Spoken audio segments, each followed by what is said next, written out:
Everyone, I'm Mr. J, and today is Tuesday, June the 28th, 2022. It's getting close to the end of the month. Today's news, Yoon, that's President Yoon, leaves for Madrid to attend the NATO summit. So NATO, it's just a meeting of the NATO members, but this is very special because Korea is not part of NATO. Korea is not part of NATO, and usually NATO, the group of NATO members, only meets by itself. You can't have guests going there or other countries. So it's going to be the first time, right? The first time that a Korean president is going and gathering with the NATO members. Okay, and he's bringing his wife too. You can see his wife here. They're going together. So you might think this is good or bad or debatable, right? It could be different things. If you don't know what NATO is, then that's fine because it's our word of the day. All right, so let's pop right into our word of the day. First of all, NATO. Now you got to be careful because there's the Konglish pronunciation of NATO, and it's different than what the real pronunciation is. NATO. This is an A, NATO sound, okay? And here in Korean, it's pronounced NATO, you can see here.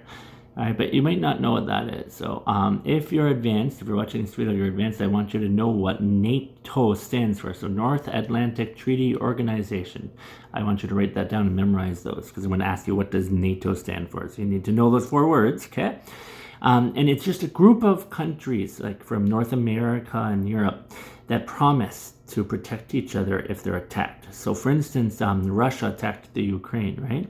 If Ukraine was part of NATO, they're not. If they were, then North America, Canada and America and many other countries would have to fight war against Russia, which would probably be a big thing, right? So Russia probably would not have attacked the Ukraine if the Ukraine is part of NATO, but they're not. So there's lots of countries now that maybe want to join NATO because they're afraid of attacks from Russia or maybe China or some other places, right? So NATO.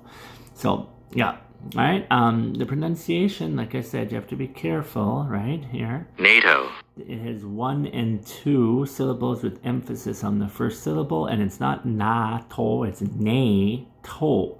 NATO. It'd be more pronounced like this. NATO, like your toe on your foot, NATO. So be careful with the pronunciation, okay? All right, now let us go to our weather, okay? How's the weather today and tomorrow? It's 25 with light showers. Today, there'll be isolated thunderstorms with a high of 27 and a low of 24.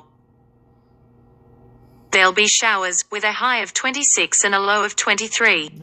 So today there will be light showers, and then tomorrow there will be showers. You just write it like that, okay? All right, so showers, it looks like it's the rainy season here in Korea, right? The rainy season. So we'll have rain more or less for the next month or so maybe. But all right, so that's it. We talked about the weather, rain. We talked about NATO, our word of the day. And we talked about Mr. Yoon going to NATO, the first Korean president to do this. So that's interesting, okay? All right, guys. Hope you have a nice day, and I'll see you tomorrow on Wednesday. Bye-bye.